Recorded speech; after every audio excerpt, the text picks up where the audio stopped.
Warning! Warning! It's about to get real. So if you can't handle the real, then click off. Then go watch another video. Then I am kindly encouraging you to go watch another video. I quit. And if you've ever felt like quitting, if you've ever given God your notice, like, by the way, if you don't do this in 3.2 seconds, then I'm done. I quit. I'm out. Then this video is for you. I quit. Like, legitimately, I quit. I jokingly / seriously called my friend and was like, look, do you know of any other religions that are looking for somebody? Because I quit. I quit all of it. I quit my marriage. I quit parenting. I quit my job. I quit YouTube. I quit Christianity. I quit. I can't do it anymore. None of it. For what? Like, you just reach a point and you're like, why would I keep doing it if this is what it's going to be like? Definition of insanity is doing the same thing over and over again and expecting a different outcome. I keep on trying. I keep on pushing forward. I keep on doing all the things. And if it ain't working, God, I quit. And I feel like quitting because, and these are just a few of the scriptures where I was like, I ain't feeling this. I ain't too sure about this. I don't really know. This don't sound too right. He'll never leave you or forsake you. Are you sure about that? Because I'm looking for you. If you've ever felt that way, go watch my video on God. Where are you in all of this? He'll keep you in perfect peace if you keep your mind stayed on him. Oh, really? Really? Because I've been thinking a whole lot about him and I'm feeling everything except peace. Be not weary and well doing, for in due season you will reap a harvest if you don't faint. This past due overdue. Where are you? What? When? 40 years is literally but 1 hour, because according to my watch, calendar, clock, and daily planner, we overdue. And I gotta sit down for this one. Be still before the Lord. Okay, done it. Wait patiently for him. Okay, done it. And entrust yourself to him. Do not fret. If you don't want me to fret, I just feel like, well, let's speed this thing up a little bit then. I told y'all this was gonna get real. Do not fret because of him who prospers in his way. I'm over here trusting you, walking with you, believing in you, leaning on you, reading about you, declaring you, and I ain't prospering. But you want me to not trip about the people who ain't doing none of the above and ain't prospering, but you don't want me to fret. Okay.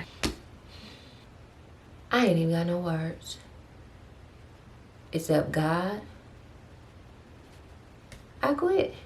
How am I supposed to do this? And I just had to flat out lay down for this one, okay? Because you'll perfect your strength in our weak places. Really? I am weak. And I've been boasting about it. I've been telling you all about it. I've been crying out to you. And I'm still weak. I still look weak. I still feel weak. Everything is weakness. God, I quit.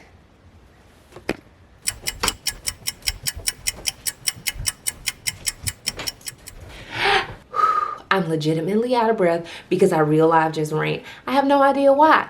But here we go. Hey, I am so sorry, y'all. You have no idea who I am if you're new here. So, hi, Bible Beauty. I am Yasmine Williams-Woods. I'm excited that you're here. I'm honored. I'm grateful that you would take time to spend with me. If you are new here, you should know that every week I make faith-based videos for Christian women to help empower you to conquer life and everything it throws at you by leveraging the courageous love of Jesus. If you are into that kind of thing, then go ahead and subscribe and join the faith family. If I say something that resonates with you, go ahead and leave a comment, tell me all about it. And don't forget to invite a Bible Beauty to join the family with you.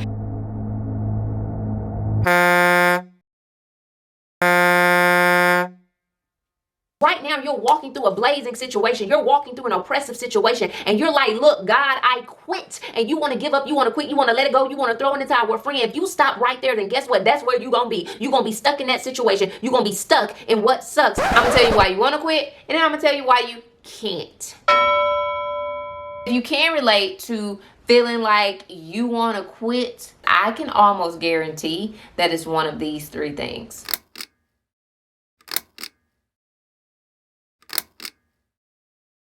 Perhaps you've tried everything and you are all out of options. Again, go watch my video on God, where are you? Perhaps you've tried everything and you are all out of options. Psalm 46:10 says, "Be still and know that I am God. I will be exalted among the nations. I will be exalted in the earth." In other words, he's gonna do it for his name's sake. He's gonna be glorified. He will be lifted on high. The second thing that sometimes makes us feel like we want to quit is that it doesn't look anything like we thought it was going to look, or like we feel like God even said it would look. Like, I didn't read this part of the Bible. I didn't hear that sermon. Nobody prayed that. My mentor didn't tell me that. Well, 2 Corinthians 5:7 says, "We live by faith, not by sight." It's in every single mundane moment of life. I am living it by faith. And then the third thing that makes us feel like, God, I quit. I'm done. I tap out. Find you somebody else, because I ain't your girl. I ain't the one. Is the more we trust God, the more we live for God, the more we try to be pleasing in his sight, the worse things get. Make it make sense. How is it that the better I get, the worse the circumstances get, the worse the pressure gets, the worse the pain gets, the worse the betrayal gets, the worse the hurt gets? How, why, what? Unconfuse me. And that reminds me of a very familiar story in Daniel chapter 3.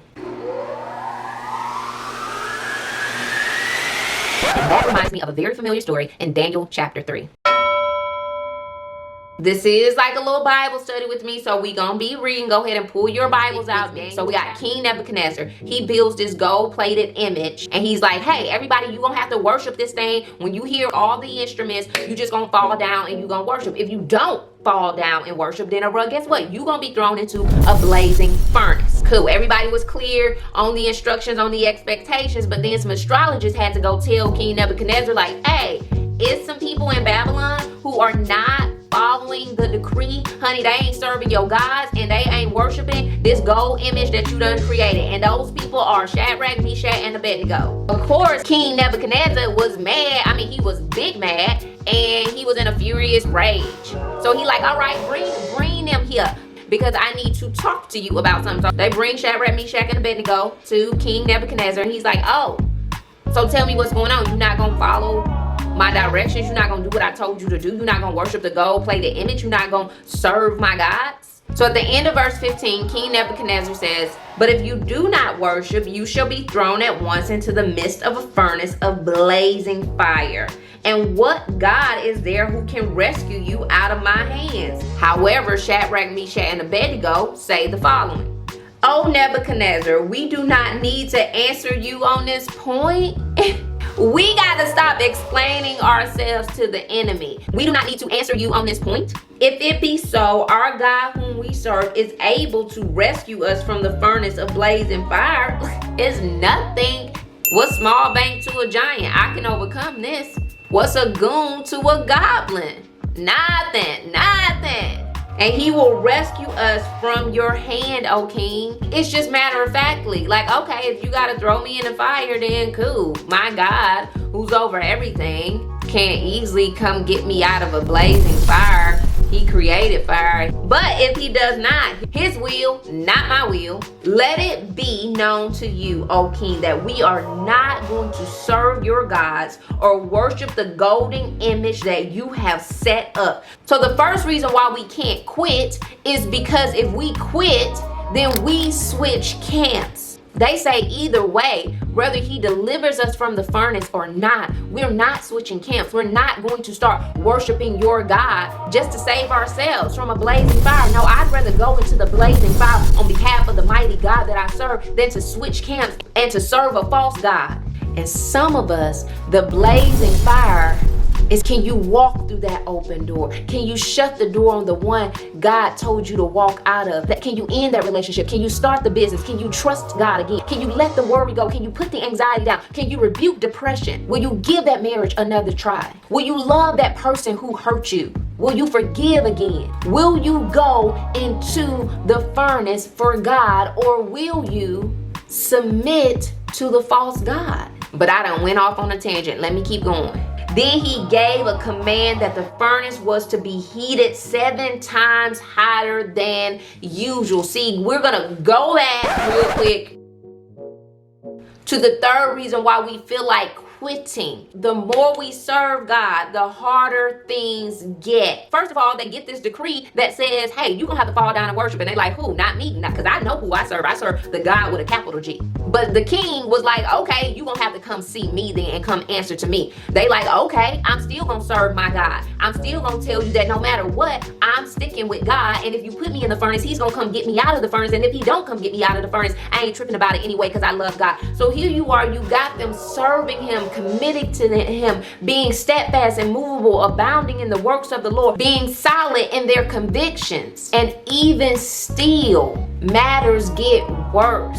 The furnace gets turned up 7 times hotter.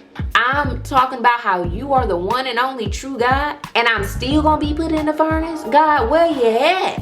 I quit. This ain't what I signed up for. So King Nebuchadnezzar's army ties up the 3 men and they throw them into the furnace. Well, honey, the furnace was so hot that the men who threw Shadrach, Meshach, and Abednego into the furnace died. But Shadrach, Meshach, and Abednego still were tied up and alive. For the second reason why you can't quit, let me take you to verses 24 through 25. Then Nebuchadnezzar the king was astounded, and he jumped up and said to his counselors, did we throw 3 men who were tied up into the midst of the fire?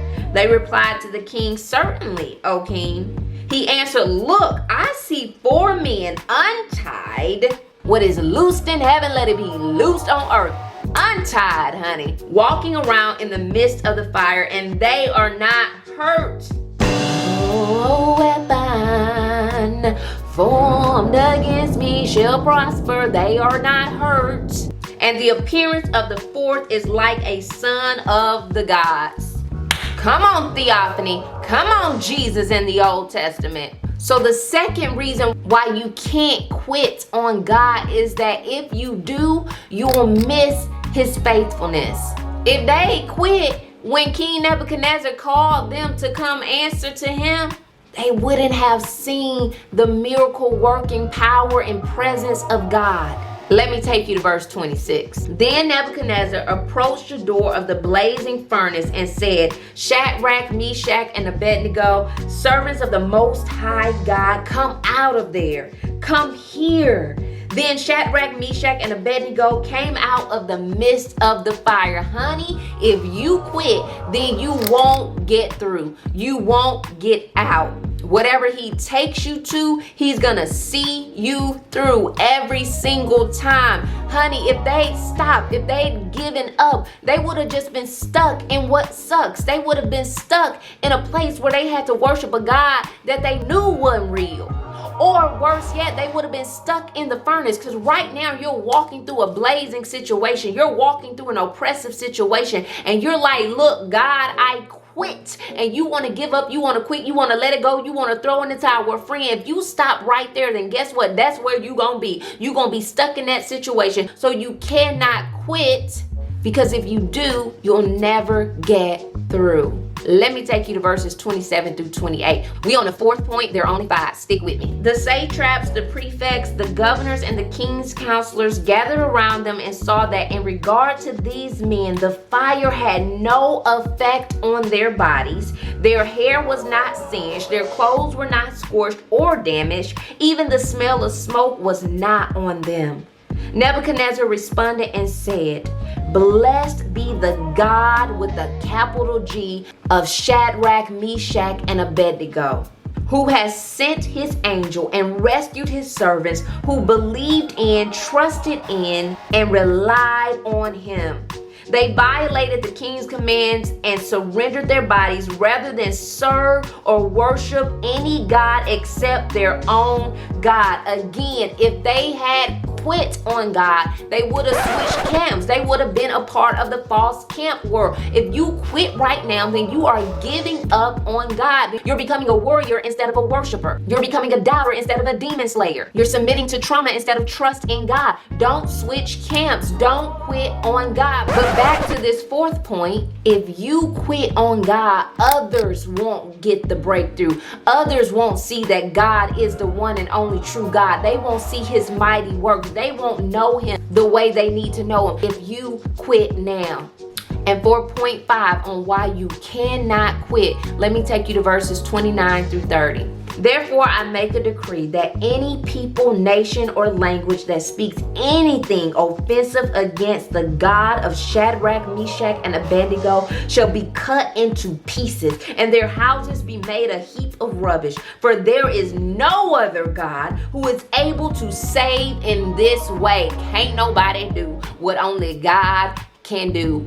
Then the king caused Shadrach, Meshach, and Abednego to prosper in the province of Babylon. Friend, if you quit now, you forfeit a win. He said, can't nobody speak ill of their God, and he caused them to prosper.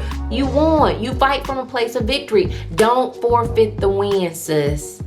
Hey, Bible Beauty. I pray that you are encouraged and you are empowered to keep going. Don't give up on God, because he will not give up on you. Don't forfeit the win. Don't switch camps. Don't miss God's faithfulness. Don't get stuck in what sucks. And don't rob others of a breakthrough. Yes, I know you've tried everything. I know the situation keeps getting worse. And I know it don't look anything like what you thought it was going to look like. But you gotta keep going, sis. Do not give up. Do not quit on God. I know the pain, girl, because I almost quit.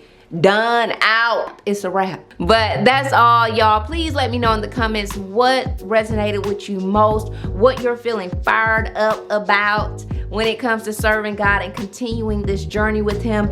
If you were in fact blessed by this video, I want to invite you to become a member of my channel, and I want to encourage you to share this video with someone else so that they can be encouraged as well. Please like, share, comment, subscribe, do all of that, and I will see you in the next video. Love y'all so much. Remember, it's part 4 of the Jesus Fix It June series. So if you've missed any of the other ones, please go catch up on those, and I'll see y'all on the next one. Bye, y'all.